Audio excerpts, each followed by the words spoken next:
भवसंभव भीतिभेदनम सुख संपद करुणानिकेतनम व्रतदान तप क्रियाफलम सहजानंद गुरुम भजे सदा।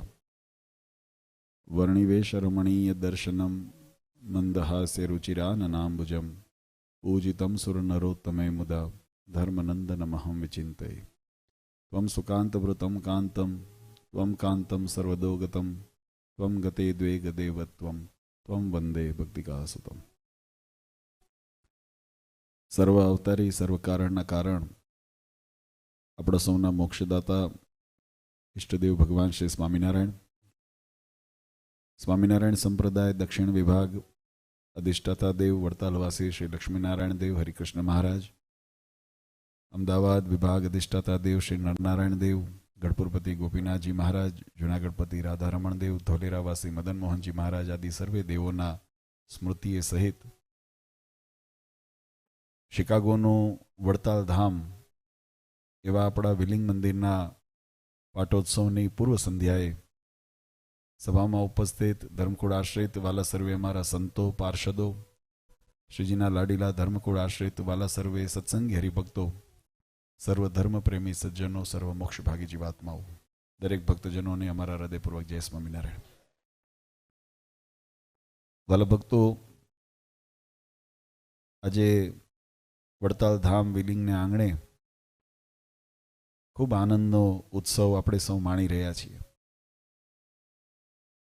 આમ તો પાટોત્સવ દર વર્ષે આપણે ભાવથી ધામધૂમથી અને વેદોક્ત વિધિથી શાસ્ત્રોક્ત વિધિથી ભગવાનની મહાપૂજા અન્નકોટ અભિષેક આદિ અનેક ઉત્સવોના માધ્યમથી કરીએ છીએ। સાથે સાથે આપણા સંપ્રદાયના યુવાનો બાળકો પોતાની કાલી ગયેલી ભાષામાં સાંપ્રદાયિક જે સંસ્કારના સિંચનના ભાગ રૂપે સાંસ્કૃતિક કાર્યક્રમ વગેરે પણ ખૂબ ઉત્સાહથી કરે છે। આ બધા જે આપણે ઉત્સવના માધ્યમથી ભગવાનને રાજી કરવાનો દાખલો કરે છે। આજે પણ સુંદર સવારે ધર્મકુળના કુળદેવ એવા હનુમાનજી મહારાજનું મહાપૂજાના રૂપમાં પૂજન કર્યું અને અત્યારે પછી ભગવાનના દિવ્ય આવરણો સહિત મહાપૂજાનું સુંદર આપણે બધાએ અહીંયા આગળ લાભ લીધો। શાસ્ત્રોની અંદર આ ભગવાનની પૂજા વિધિનું વિધાન એ જીવાત્માના પ્રારબ્ધને અને મનોરથને પૂર્ણ કરવાને માટે, પ્રારબ્ધ સુધારવાને માટે એનો ખૂબ મહિમા બતાવ્યો છે। આપણે ગઈકાલે પણ આ વાત જોઈ હતી। જગત સંબંધી જીવાત્મા જે જે કર્મ કરે છે એ કર્મ જીવાત્માને મોહ અને માયાની અંદર બાંધે છે। જ્યારે ભગવત સંબંધી જ્યારે જીવાત્મા કર્મ કરે છે ત્યારે એ જગતના વિષય વાસના અને મોહ માયાથી મુક્ત થઈને એ જીવાત્મા પોતાના બ્રહ્મરૂપ એટલે કે શાશ્વત સ્વરૂપને, પોતાને આત્મ સ્વરૂપને દ્રઢ કરીને એ શાશ્વત એવા પરમાત્માના સુખની અનુભૂતિ કરે છે। આ સંસારની અંદર ભગવાનનો રાજીપો જીવાત્માને કેમ પ્રાપ્ત થાય? આપણે ઘણી વખત અમે પ્રવચનની અંદર કહેતા હોઈએ, સંતો કથાની અંદર આ વાત કરતા હોઈએ કે ભગવાનનો રાજીપો છે એ જીવાત્માને સર્વ પુરુષાર્થની સિદ્ધિને પ્રાપ્ત કરાવનારો છે। પણ એ બે રીતે ભગવાન એને પ્રાપ્ત કરાવે છે। એક જીવાત્માના કર્મને આધીન થઈને, જે જીવાત્માએ સદ અસદ જે કર્મ કર્યા હોય, શાસ્ત્રનો સિદ્ધાંત છે અવશ્યમેવ ભોક્તવ્યમ કૃત કર્મ શુભાશુભમ। જીવાત્મા જાણે અજાણે જે કર્મ કરે છે એ કર્મના ફળને જીવાત્મા ભોગવવા માટે બંધાય છે ને ભગવાન એને કર્મના ફળને આપનારા છે। આ વાત એટલા માટે આપણે સમજવી પડે। ઘણી વખત ભગવાનના આશ્રિત ભક્ત પોતાના જીવનની અંદર કોઈ વખત વિપરીત પરિસ્થિતિ નિર્માણ થઈ હોય ત્યારે એનો દોષ એ પરમાત્મા ઉપર આપણે ઢોળતા હોઈએ છીએ કે ભગવાને મારી સાથે આવું કેમ કર્યું। આ સંસારનો એક ક્રમ છે, માનવતાની એક વિચાર શક્તિ છે કે આપણા જીવનની અંદર જ્યારે કોઈ અઘટિત ઘટના બને ત્યારે આપણે મનમાં શંકા ઉત્પન્ન થાય કે ભગવાને મારી સાથે આવું કેમ કર્યું, મારી સાથે મારા માટે દુઃખ કેમ આવ્યું, મારા માટે આ કસોટી કેમ આવી. પણ ભગવાન સ્વામિનારાયણે વચનામૃતની અંદર એક બહુ સુંદર સિદ્ધાંત બતાવ્યો. મહારાજ કે જીવનની અંદર જે ભક્ત અમારા આશ્રય થયા છે એ ભક્ત ઉપર અમે કાળ કર્મ અને માયાનો હુકુમ થવા દેતા નથી. આ વાતને બહુ સમજવા. ભગવાનને કરતા અકર્તા અન્યથા કરતા આપણે સમજાવ્યા, શાસ્ત્રોએ બોધિત કર્યા. દરેક જીવાત્માને કર્મનું ફળ પરમાત્મા આપનારા છે એ સિદ્ધાંત આપણને શાસ્ત્રો સમજાવે છે. તો શાસ્ત્ર એમ કહે કે ભગવાનને કરતા હરતા જાણીને જીવાત્મા ભગવાનના મહિમાએ સહિત જે કર્મ કરે છે એ કર્મ જીવાત્માને ભગવાનના પરમ આશ્રિત બનાવે છે.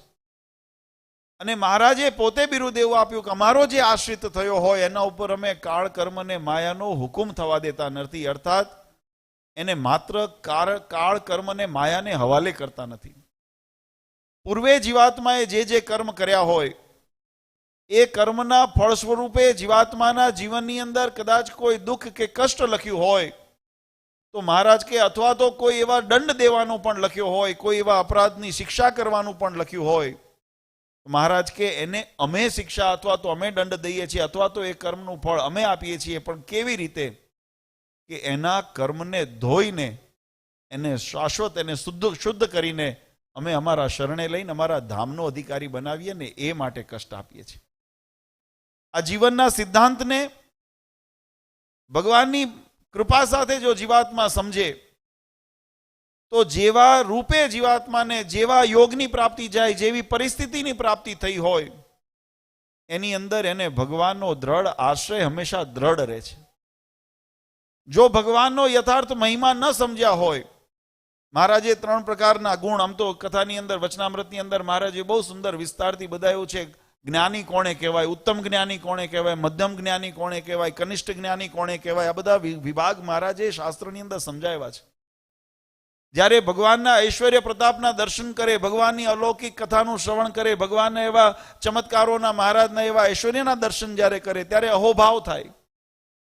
અને ઘણી વખત જ્યારે ભગવાનને માનુષી ચરિત્ર જોવે, ભગવાનના માનુષી લીલાઓને જોવે, ભગવાનની અંદર પ્રતીતિ ન હોય તો એની અંદર ન્યૂનતા આવી જાય, એમાં અભાવ આવી જાય, એવા પણ પ્રસંગો બનતા હોય. એટલે એ પ્રમાણે ઉત્તમ, મધ્યમ ને કનિષ્ઠ એવી સમજણ મહારાજે બતાવી.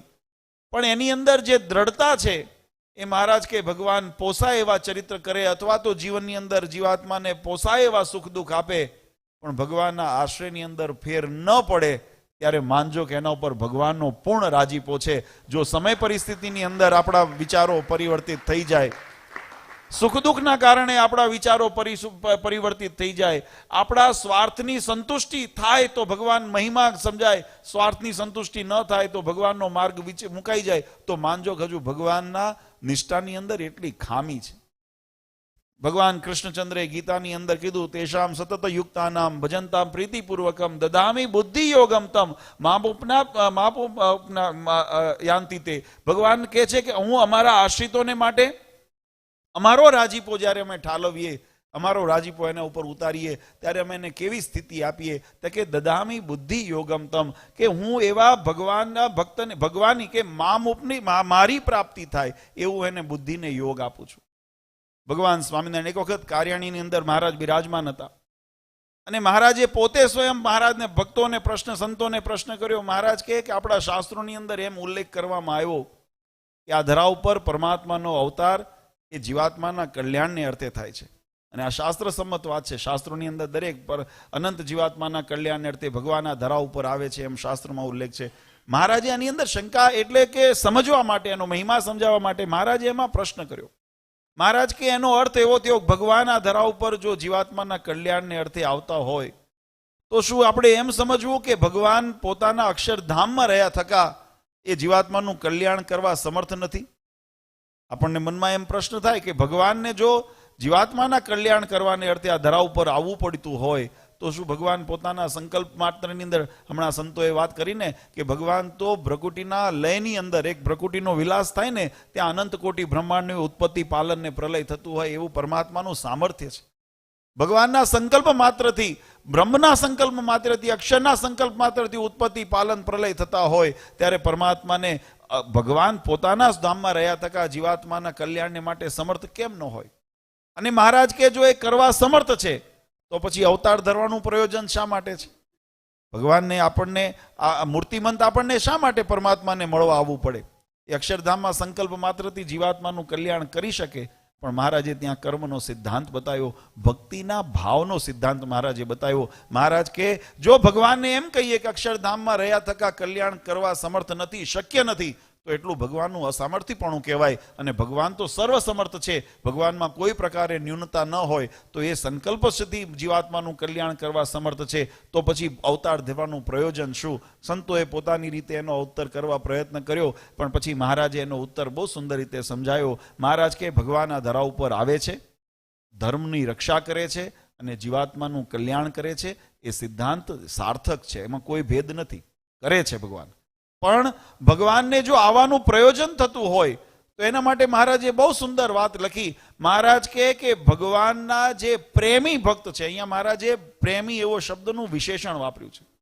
મહારાજને વિશે જેને અતિશય પ્રેમ છે એવા ભક્તની ભક્તિને આધીન થઈને મહારાજે બીજું વિશેષણ વાપર્યું.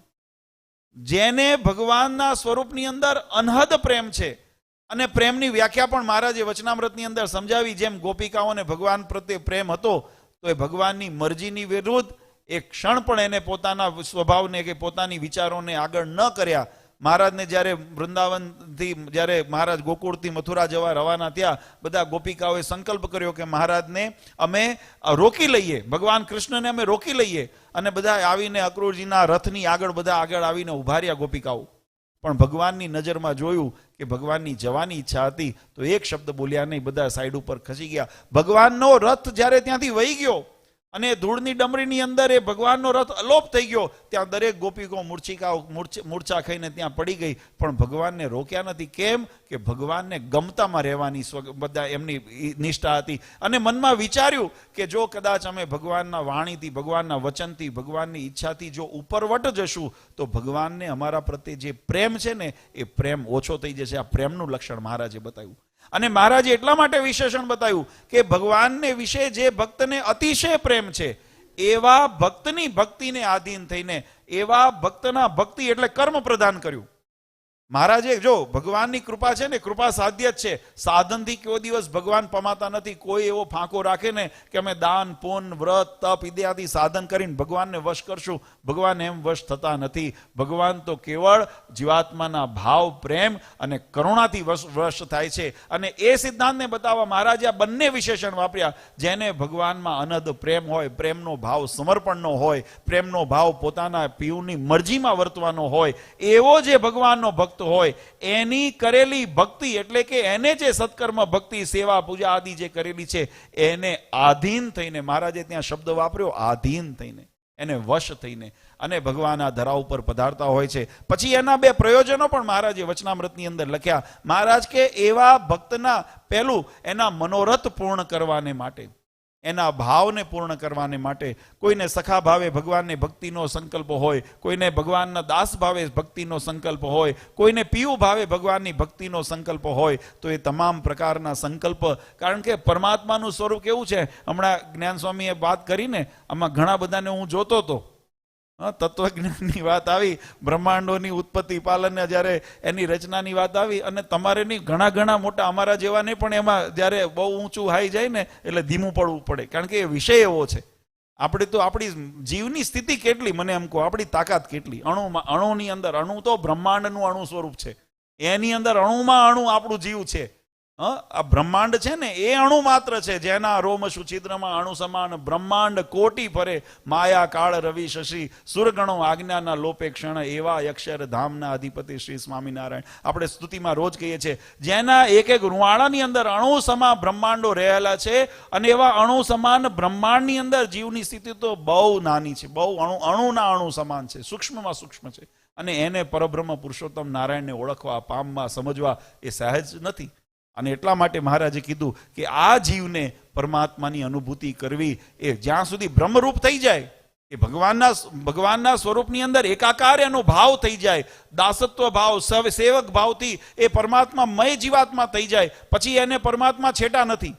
પણ જ્યાં સુધી સ્થૂળ ભાવની અંદર છીએ, જ્યાં સુધી માયાના આવરણની અંદર છે, ત્યાં સુધી એ પરમાત્માને ઓળખવા, સમજવા, પામવા એટલા સરળ નથી. પણ એના માટે મહારાજ કે કારણ કે ભગવાનનો ભક્ત છે ને, એની ભક્તિ છે, એને ભગવાન સાથે પ્રેમ છે, એટલે જેમ હું ઘણી વખત દ્રષ્ટાંત દઉં છું, આપણા ઘરની અંદર, કુટુંબની અંદર નાનું બાળક જન્મ્યું હોય અને આપણે બહારથી આવીએ તો બાળક દોડીને આપણા ખભે ચડવાનો પ્રયત્ન કરે, પણ એનું શરીર એટલું મોટું નથી, એની એવી શક્તિ નથી કે આપણા ખભે ચડી શકે. એટલે આપણે શું કરીએ? ઘરમાં બધાએ છોકરાઓને, બાળકોને રમાડ્યા છે. માવતર, વડીલ, દાદા હોય ને એ વાંકા વળે ને બે હાથે બાળકને ઉઠાડે ને પછી પોતાના ખભે કે ખોળે બેસાડે, માથે બેસાડે. એ જેમ માવતર પોતાના બાળકને વળીને ઝૂકીને એના માટે ઝૂકે છે અને ઝૂકીને એને પોતાના ઉગારીને પોતાના ખોળામાં લે છે, એમ પરબ્રહ્મ પુરુષોત્તમ નારાયણ એવા ભક્તિને આધીન થઈને, જે ભક્તને ભગવાન સાથે પ્રેમ છે એવા ભક્તની ભક્તિને પૂર્ણ કરવાને માટે, લાડ લડાવવાને માટે, એના મનોરથ પૂર્ણ કરવાને માટે, અને અંતે એનું કલ્યાણ થાય. આ શરીરનો, પંચભૂત માયાનો જ્યારે ત્યાગ કરે ત્યારે જીવાત્મા પરમધામની પ્રાપ્તિ થાય. એના માટે ભગવાન કે આ ધરા ઉપર પરમાત્માનું આગમન છે. આ વચનામૃતના સિદ્ધાંતને મહારાજે બતાવ્યા, અને એ જ પરમાત્મા. ત્યારે આપણને એમ થાય કે મહારાજ ધરા ઉપર હોય તો જીવાત્માનું કલ્યાણ થાય. અમારા ભાદરણના ભગુભાઈએ મહારાજને વચનામૃતના પ્રશ્ન પૂછ્યો છે, વડતાલનું વચનામૃત. મહારાજને પ્રશ્ન પૂછ્યો જીવનું કલ્યાણ કેમ થાય, એનો શું ઉપાય છે?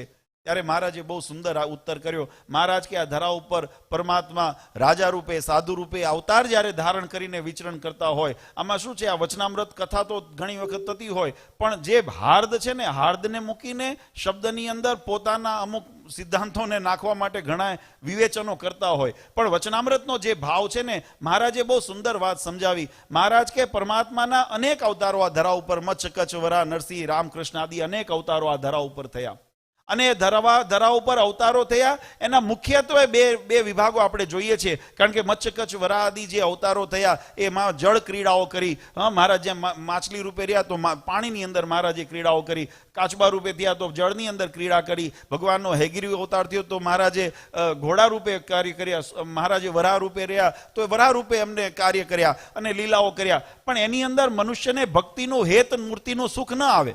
અવતાર ભગવાનનો છે, પૂજનીય છે, વંદનીય છે, ધ્યાન કરવા યોગ્ય છે, પણ મહારાજે પોતાના સ્વરૂપને મનુષ્ય રૂપે, કારણ કે મહારાજે આ વચનામૃતની અંદર લખ્યું, જે કારિયાણીના વચનામૃતમાં મહારાજ કીધું, ભગવાનનું જેવું રૂપ છે, ભગવાનનું જેવો અલૌકિક ભાવ છે, એવો અલૌકિક ભાવે જો યુક્ત પરમાત્મા તમારી સામે આવે ને તો જીવાત્માને એને ઘણું છેટું રહી જાય. અને એટલા માટે ભગવાન આપણા જેવા થાય છે. મહારાજ કે મનુષ્ય, કારણ કે ભક્ત છે ને એ શરીરધારી છે, એટલે ભગવાન પણ શરીરધારી થાય છે. ભક્ત માયાથી જ આવૃત છે, એટલે ભગવાન પણ સ્વતંત્ર હોવા છતાં પણ માયાના ગુણને સ્વતંત્ર રીતે સ્વીકારે છે. એનાથી બંધાતા નથી, એનાથી લેપાતા નથી, પણ પોતે એવા દર્શન કરાવે છે જાણે કે માયાના આધીન પરમાત્મા પણ હોય. ભગવાન પોતે મનુષ્ય જેવા ચરિત્રો કરે, આપણી જેમ ભૂખે લાગે ને તરસે લાગે. હમણાં બાળલાજીએ ચરિત્ર કીધું ને ઘનશ્યામ મહારાજનું, એવા અનેક ચરિત્રો છે જ્યાં મહારાજ કે અમને પીડા છે, અમને કષ્ટ છે, મહારાજ મંદવાળ ગ્રહણ કરે. મહારાજ દરેક રીતે જે મનુષ્યને ક્રિયા થાય એ ભગવાનને થવા સંભવ નથી, કારણ કે માયા, આ બધા ગુણ છે ને માયાના છે. 3 અહંકારથી, રજ, સત, તમ, અહંકારથી નિર્મિત થયેલા છે.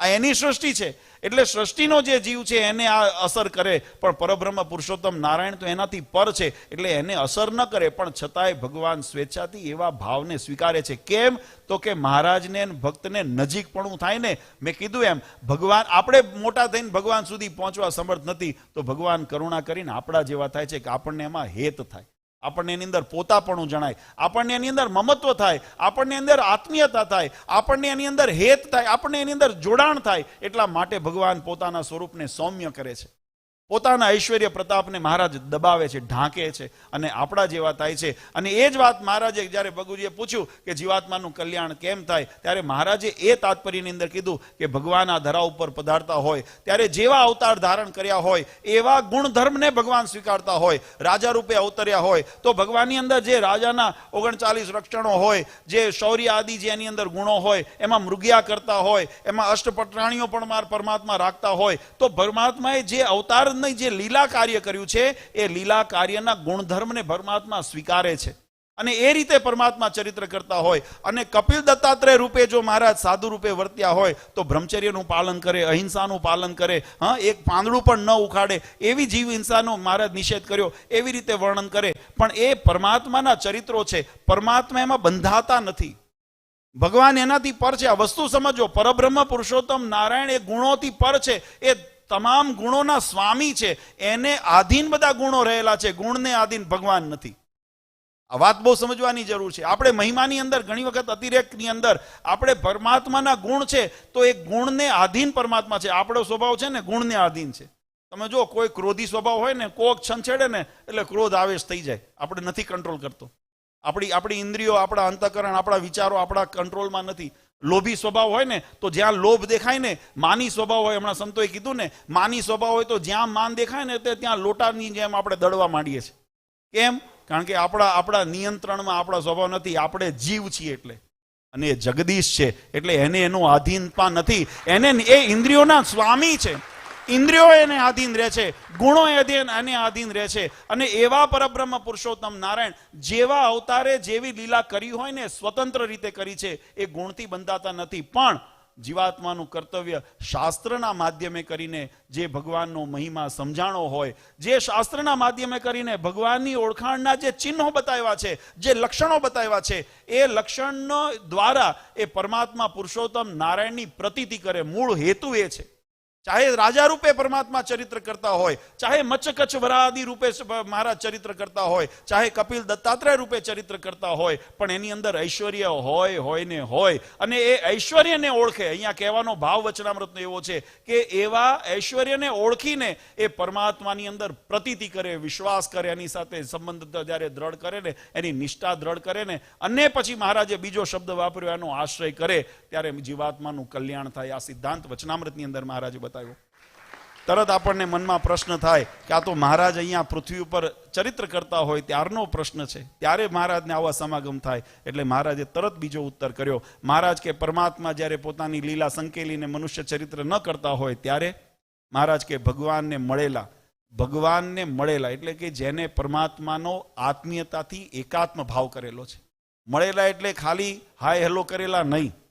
મળેલાનો અર્થ તો બે રીતે થાય ને. આપણે ટ્રેનમાં, બસમાં જતા હોઈએ, અહીંયા પ્લેનમાં જતા હોઈએ, ગાડીમાં જતા હોઈએ, રસ્તામાં કોઈ આપણને મળ્યું તો મળ્યા તો એને છે. તો એ મળ્યા નથી. મહારાજે જે મળ્યા શબ્દ કીધો ને એનો ભાવ સમજવાની જરૂર છે. જેને ભગવાનને પોતે સમર્પિત થયા છે અને ભગવાનને પ્રેમથી વશ કર્યા છે, એવા જે પરમાત્માને એકાંતિક સંતો હોય, મહારાજ કે એનો આશ્રય કરે ને, એનો સમાગમ કરે. કેમ? કારણ કે એનાની એ સંતોને પરમાત્માને રીઝવવાના ગુણ છે. અને એવા ગુણ જો તમારામાં આવે તો તમારે પણ આધીન પરમાત્મા તમારે પ્રેમને વશ થાય. એટલે મહારાજ કે એનું પણ જો સમાગમ કરે, એનો આશ્રય કરે ને, તો જીવનું કલ્યાણ સહેજે થાય. આ બીજો ઉપાય બતાવ્યો. પણ ત્યાં તરત મહારાજને વિચાર આવ્યો કે આવા સંતો પણ કદાચ આ સંસારમાંથી, મુક્તાનંદ સ્વામી, બ્રહ્માનંદ સ્વામી, ગોપાળાનંદ સ્વામી જેવા અનેક મહાન સંતો, અક્ષરધામના મુક્તો મહારાજની સાથે મહારાજના સંકલ્પને સિદ્ધ કરવા આવ્યા અને મહારાજના સંકલ્પને પૂર્ણ કરી, મહારાજની સેવાનું કાર્ય કરી અને મહારાજના સેવામાં પાછા અક્ષરધામની અંદર પાછા સીધાવી ગયા. ત્યારે એવા સંતો ઉપલબ્ધ ન હોય યુગ પ્રમાણે. જો કે દરેક યુગની અંદર એવું નથી, જેમ મહારાજ કીધું ને કે આ ધરતી ક્યારે વાંઝિયા નથી રહેતી. ભગવાન એન કેન પ્રકારે પ્રત્યક્ષ, પરોક્ષ, અંતર્યામી અનેક રૂપે પરમાત્મા પ્રગટ આ સંસારની અંદર રહેલા છે. એમ ભગવાનના એકાંતિક ભક્તો પણ રહેલા છે. પણ એવા ભક્તો છે ને, એમાં યુગ પ્રમાણે હોય. જ્યારે સતયુગ હોય ત્યારે દ્વાપરની અંદર છે ને ખોટું ગોળ વધારે ચગે, આપણે જોઈએ છે. એટલે આ બધું થોડું સાવધાને રહેવાની જરૂર છે. હમણાં સંતોએ પણ સાવધાન કર્યા. કારણ કે આની અંદર ભગવાનના એકાંતિક સંતોની વાત મહારાજે જે લખી, એવા સંતોનો સમાગમ કરે તો જીવનું કલ્યાણ 100% થાય. એમાં જરાય મિનમેક નથી. કારણ કે એ જે માર્ગે એ ચાલ્યા છે ને, એ માર્ગે તમને પણ ચલાવે. પણ કયો માર્ગ? જે માર્ગ જે શાસ્ત્રોએ પ્રતિપાદિત કરેલો માર્ગ છે, જે શાસ્ત્રો સિદ્ધાંત મહારાજનો બતાવેલો માર્ગ છે, એ માર્ગ ઉપર પોતે પણ ચાલે અને તમને ચલાવે. અમારું કર્તવ્ય મહારાજ એટલા માટે, હમણાં પુરુષોત્તમ પ્રકાશનું ભક્તે, અમારે જનમંગળ ભગતે વાંચન કર્યું ને, એમાં આવે છે પુરુષોત્તમ પ્રકાશમાં, અમારું જવાબદારી છે કે અમારે અધર્મ ચાલવું નહીં, તમને ચાલવા દેવા નહીં. એટલે સારું લાગે ખોટું લાગે, તમને રોકશું અમે. અમને એમ લાગે કે તમે ધર્મના માર્ગથી ચલાયમાન થાવ છો, પછી સારું લાગે કે ખોટું લાગે. ડોક્ટર સાહેબ બેઠા છે, દવા ડોક્ટર પછી કે કડવી લાગે છે તો ડોક્ટર દવા આપવાનું બંધ કરી દે. ગમે તે રીતે આપે પણ દવા આપે, કારણ કે તમને નિરોગી કરવા છે. એમ અમારે તમારો ભવરોગ ટાળવાનો છે. એટલે કહીએ અમે સંતો તમને ટોકે. અને મહારાજે એના માટે પણ લખ્યું કે એવા જ્યારે સંતો આપણા સ્વભાવ ઉપર, આપણી અવગુણ ઉપર, આપણા અંતરશત્રુ ઉપર જ્યારે પ્રહાર કરે અને જો એનો અભાવ લે ને તો એ બહુ મોટો દ્રોહ છે. મહારાજ કે અમે એનાથી રાજી નથી, એ સંતોની કથા વાર્તામાંથી. પણ આપણા સ્વભાવને ટાળેવા, આપણા માનને પોષણ આપણે આપણા અંગને પોષણ આપીને ધર્મથી વિમુખ કરી જાય એની વાતમાં એના માટે તો મહારાજે લખ્યું, પાજી પલાવની છાયામાં દબાવવું નહીં, વેણ ઉપર વેણ લાવવા, સારી પેઠે અભાવ લેવો. એ પણ મહારાજે બતાવ્યું. પણ આપણે જે વચનામૃતની વાત કર્યા, મહારાજ કીધું એવા સંતોનો સમાગમ કરે ને એનાથી પણ જીવનું કલ્યાણ થાય. અને ત્યારે મહારાજને એમ થયું કે એવા સંતો પણ કદાચ પ્રાપ્ત ન થઈ શકે તો મહારાજ કીધું અમારા પધરાવેલા જે સ્વરૂપો છે, અમારી મૂર્તિ છે, એનો જે આશ્રય કરશે એનો દ્રઢ આશ્રય. અને આશ્રયનું સ્વરૂપ પણ વ્યાખ્યા મહારાજે વચનામૃતમાં બતાવી. આશ્રયનું સ્વરૂપ કેવું હોય? આશ્રયનું સ્વરૂપ હોય કે જે ધણીને ગમતામાં રહે ને એ આશ્રયનું સ્વરૂપ છે. ભગવાન સ્વામિનારાયણે જે શિક્ષાપત્રીની મર્યાદા બાંધી, સત્સંગી જીવન દેશ વિભાગનો લેખ વચનામૃતની અંદર જે બંધારણ આપણને બંધાવીને આપ્યા, મહારાજ કે એની અંદર રહે ને એ આશ્રય છે. નહીતર ઘણા જગતમાં કેવું હોય, ચાકર તેરા કયા નહીં કરના. હા, આપણે ત્યાં રહેવા તેવી છે, ચાકર તેરા, હા હું તમારો જ છું પણ કયું તો કે નહીં, એ નહીં થાય તો એને ચાકરી કહેવાય નહીં. તમે નોકરી કરો ને તમારા બોસ જે હોય, જોબ કરતા હોય ને બધા અહીંયા, અને બોસ કે એનું ન માનો શું કરે? ઇન્ક્રિમેશન આપે, બીજે દિવસ ફાયર. શું અહીંયા ફાયર કે ને?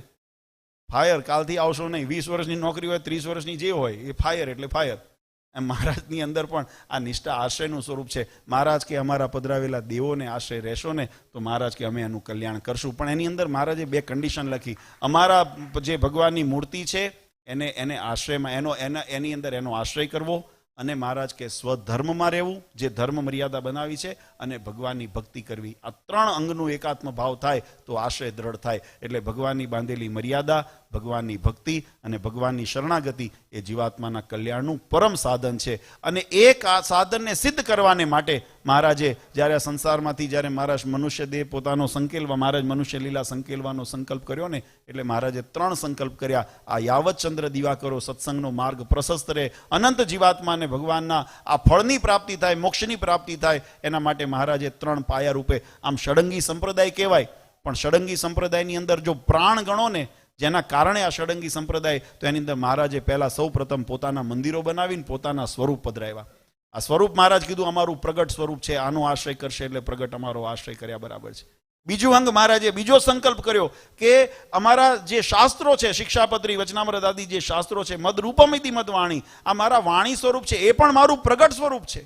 આ મૂર્તિ જેમ ભગવાનનું પ્રગટ સ્વરૂપ છે, જેમ મહારાજ કીધું ને કે ભક્તના ભાવને આધીન થઈને ભગવાન એવા રૂપને લે છે, એમ ભગવાનની અર્ચા સ્વરૂપ, મૂર્તિ સ્વરૂપ પણ એક ભગવાનની ભક્તિનો રૂપ જ છે. આ મૂર્તિને એમ ન માનશો કે બીજા છે. જેમ ગઈકાલે પણ અમે કીધું, વચનામૃતની અંદર મહારાજ કીધું, અક્ષરધામમાં જે રહેલું રૂપ છે, અક્ષરધામની અંદર દ્વિભૂત સાકાર મૂર્તિ છે, અને આ ધરા ઉપર ભગવાન રામકૃષ્ણ કે ભગવાન સહેજાનંદ સ્વામી રૂપે પધાર્યા, તો એ રૂપ જુદું છે ને આ રૂપ જુદું છે એવું નથી. મહારાજ કે આ એ જ રૂપ અહીંયા આવ્યું છે. અને એ જ મહારાજે પાછું પુનઃ કીધું કે અમે અક્ષરધામની અંદર જે સ્વરૂપે છીએ એ તમને નયન ગોચર જે છે, તમારી સામે છીએ એ છે, અને અમે તમને જે સામે દેખાઈએ છીએ ને એ જ આ મૂર્તિમંત છે. એટલે એની અંદર મહારાજે એકાત્મ ભાવ બતાવ્યો.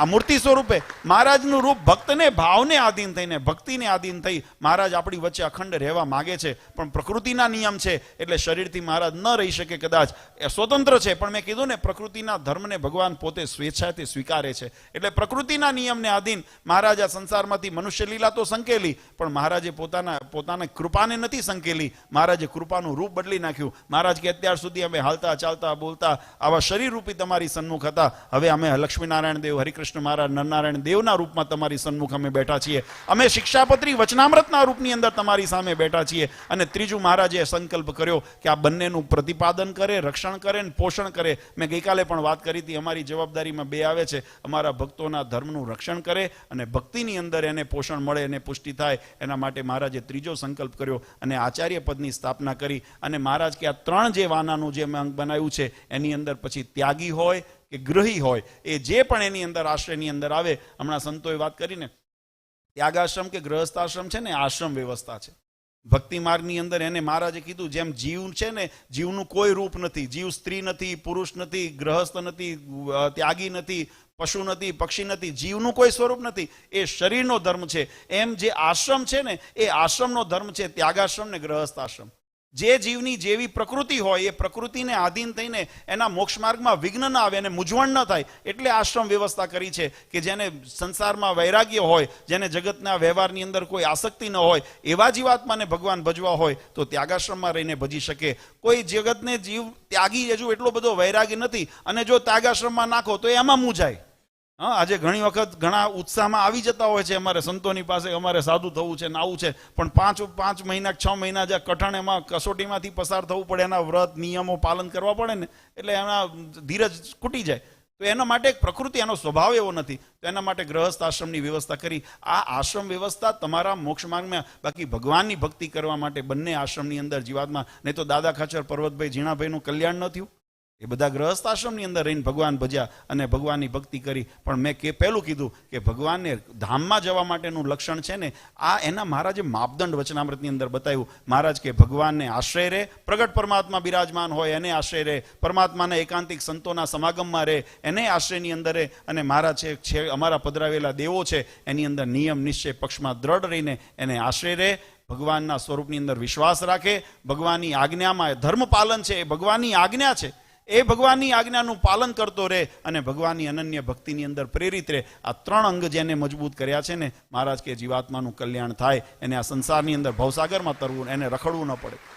આજે એ પ્રાપ્તિ કરાવવા માટે પછી આપણને મનમાં સંકલ્પ થાય, જેમ મહારાજે ચિંતા કરીને કે આવનાર પેઢી માટે શું, તો મહારાજે 6 ધામ બનાવ્યા, શાસ્ત્રો રચ્યા. પછી મહારાજને એવો વિચાર થયો હશે કે આ તો અમે બનાવ્યા, પણ બધાને વડતાલ દોડીને આવવું હોય તો અઘરું પડે, બધાને અમદાવાદ જવું હોય, છપી આદિ જે ધામમાં જવું હોય તો અઘરું પડે.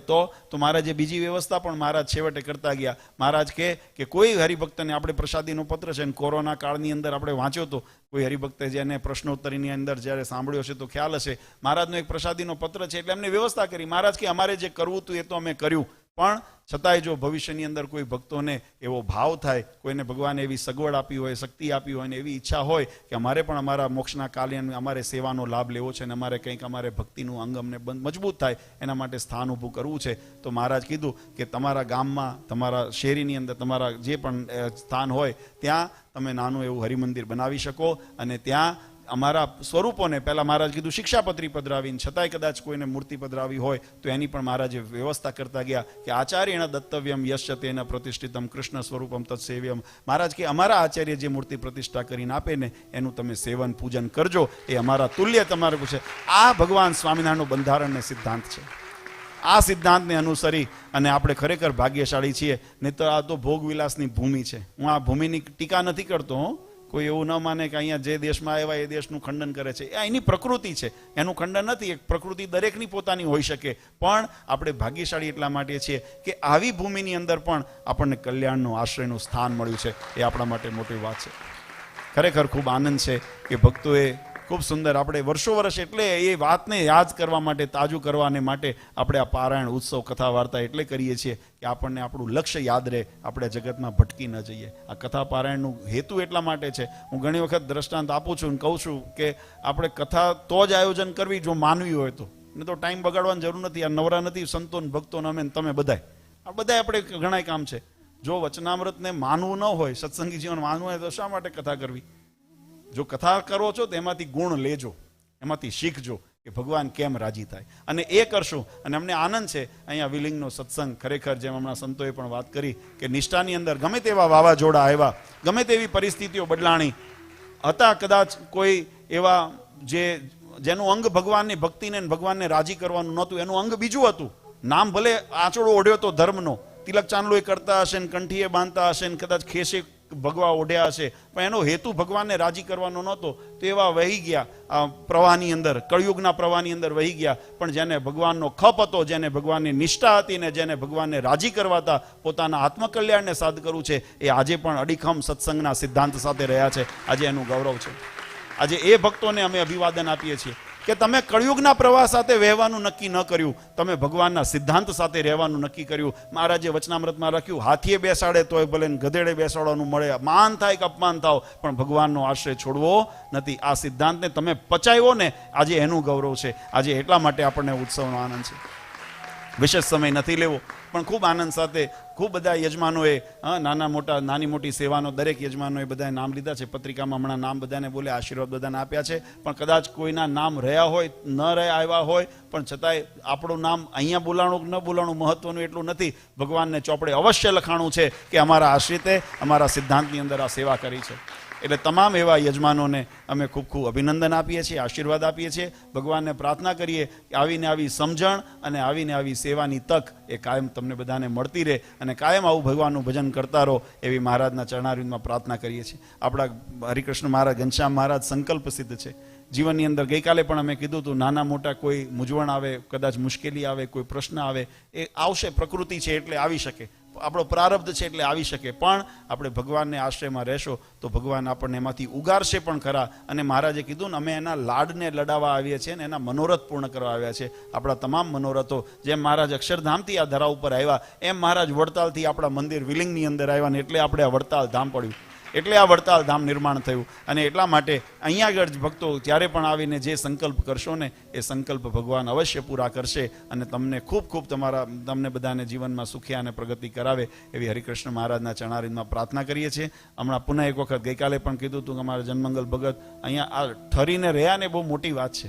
હા, અને હું કાયમ કહું છું, મેં હમણાં જેમ કીધું કે આશ્રમ કરતાં ભગવાનને રાજી કરવાનું એમને મમત્વ રાખ્યું, એના માટે અભિનંદન. ભગવાનની એવી કાયમ નિષ્ઠા રાખજો.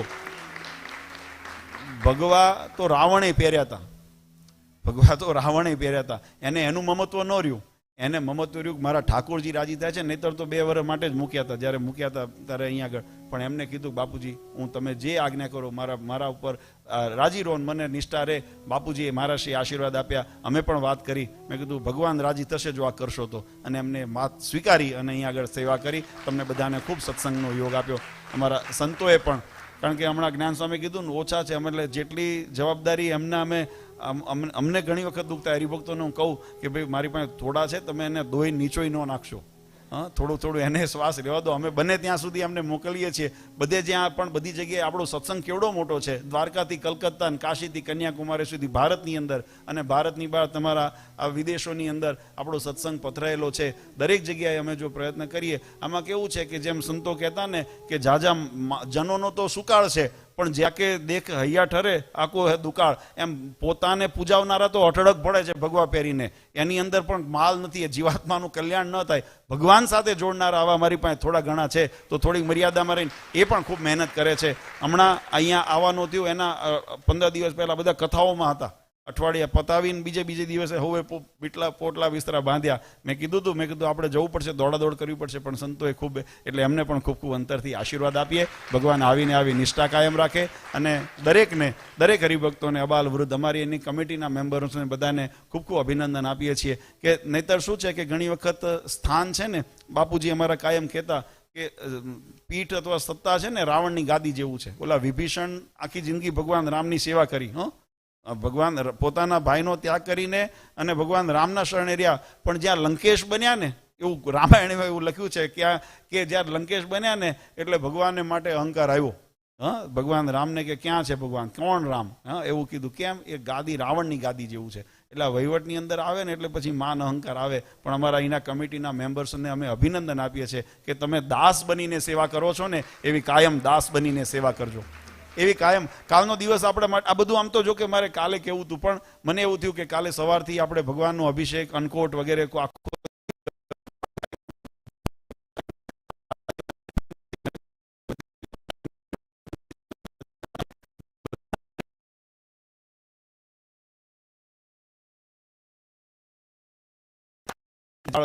શ્રી ઘનશ્યામ બાળ યુવક મંડળના બધા જે સભ્યો છે, કોઓર્ડિનેટર્સ છે, એમને પણ ખૂબ ખૂબ હૃદયથી અભિનંદન આપીએ છીએ. કારણ કે જેટલી બાહ્ય આ દ્રષ્ટિએ તમને જે આ બધું આમ લેખાય ને કે સારું દેખાય છે, તો એ સારાની પાછળ પુરુષાર્થ બહુ 2-3 મહિના 4 મહિનાનો એની અંદર ભોગ લાગતો હોય છે. અમે આયોજન કરતા હોઈએ એટલે અમને ખબર હોય, સંતોને એનો અનુભવ હોય. તૈયારીમાં જે તૈયાર ભાણું, બહેનોને જેમ આપણે જમવા બેઠા હોઈએ ને એટલે આમ જોઈએ 32 પ્રકારના પકવાન સામે પડ્યા હોય, આપણે એકનો આસ્વાદ લઈને ખાતા હોઈએ, પણ જ્યારે પૂછો તો ખબર પડે કે કેટલા તાવડી 13 વાના માંગે એવું કહેવાય. તેરવાના ભેગા કર્યા હોય ને ત્યારે તાવડી ચડી હોય એમ એની પાછળ પુરુષાર્થ હોય, મહેનત હોય, ત્યારે એ ભાણું તૈયાર થતું હોય. એમ આપણે આ બધા પ્રસંગ કરીએ છીએ, એમાં તંતોડ જે મહેનત કરે છે એવા મારા તમામ યુવક મંડળના સભ્યો, યુવાનોને, બાળકોને અમે હૃદયથી ખૂબ ખૂબ આશીર્વાદ આપીએ છીએ. અને સૌથી મોટું મેં કીધું ને, તાવડી તેરવાના માંગે એટલે એમ આપણું કિચન ડિપાર્ટમેન્ટ, કારણ કે આ બધું કર્યા પછી જો ભૂખ્યા કાઢું ને તો હમણાં બધાએ પાછા અહીં કાલથી બંધ થઈ જાવ, મને વિશ્વાસ છે. ભલે મહિમાની આટલી વાતો કરી, આટલી મહિમાની વાતો કરી, નિષ્ઠાની વાતો કરી, પણ તો એ તો કરવું પડે, કારણ કે વ્યવહાર છે. અને મહારાજે એ ચલાવ્યું જોડે જોડે. ભગવાન સ્વામિનારાયણે પણ એવા અન્નક્ષેત્રો ચલાવ્યા, ભોજનના. મહારાજ એટલે અમારા તો ધર્મમાં લખ્યું, મહારાજ કે તમારે આંગણે આવે ને યથાશક્તિ એને જમાડીને કોઈને ભૂખ્યો જવા દેવો નહીં, અમારા ધર્મ. એટલે આમ મંદિર અમારું ઘર છે, એટલે અમે પણ અહીંયા વ્યવસ્થા કરી. આપણું કિચન ડિપાર્ટમેન્ટ, એમને પણ ખૂબ તાળીઓના નાતી વધાવીએ કે જેમને સ્ત્રી ભક્તો, પુરુષ ભક્તો બધાએ ખૂબ સુંદર અહીંયા સેવા કરી. અને આ ભક્તોને, અને એમાં ભાવ એટલો જ છે કે મારા ભગવાન રાજી થાય ને ભગવાનના ભક્તોને સંતોષ થાય, આટલો ભાવ. આમાં કોઈને માન પાન, આ તો આપણે ઠીક છે ઔપચારિક હાર તોરા બધાને કરીએ અને કરવા જોઈએ, મહારાજે આપણે કીધું સન્માન કરીએ, પણ એનું અંગ ન બાંધશો. હાર તોરા માટે આ કરીએ છીએ નહીં, આપણે સેવા કરીએ છીએ ને મારો ઠાકોર રાજી થાય છે ને એના માટે કરીએ છીએ. આવી ભાવનાથી આપણે કરતા રહીએ. જેને દાન કર્યું છે, જેને સેવા કરી છે, જે કાયમ તન મન ધનથી આમાં યોગદાન આપે છે, બધાને મનમાં એટલો ખટકો રાખજો કે ક્યારેક માનમાં ન પરિવર્તન, નહીં તો મોહનવરને માન સંગાતે વેરજો, નનસંતોએ ગાયું. આપણે ભગવાનથી છેટા થઈએ એટલે માન સિવાય નિર્માની ભાવથી આપણે ભગવાન રાજી થાય છે એ રીતે આપણે કાયમ સેવા કરતા રહીએ. એવી હરિકૃષ્ણ મહારાજ, ઘનશ્યામ મહારાજ સૌ પર કૃપા વરસાવે એવી એમના ચરણારવિંદમાં પ્રાર્થના કરીએ છીએ. પરમ પૂજ્ય સનાતન ધર્મ ધુરંધર 1008 આચાર્ય શ્રી અજેન્દ્ર પ્રસાદજી મહારાજ, જેમને આપણને આવા દિવ્ય સુખને માટે મહારાજે ન કેવળ આશીર્વાદ આપ્યા, પોતે મંદિરની અંદર ભગવાનનું પ્રગટ સ્વરૂપ આપણને મહારાજ આપતા ગયા, અને એમના ફળસ્વરૂપથી આજે આપણે આ સત્સંગ અહીંનો ઉજળો છે ને સુખ્યો છે. એવા પૂજ્ય મહારાજ શ્રી વતી, પરમ પૂજ્ય અશોક ગાદીવાળા માતુશ્રી અને સમસ્ત ધર્મકુળ પરિવાર વતી આપ સૌને અંતરના આશીર્વાદ આપી ભગવાન સૌનું મંગળ વિસ્તારે પ્રાર્થના સાથે મારી વાણીને વિરામ આપું છું. સહેજાનંદ સ્વામી મહારાજ.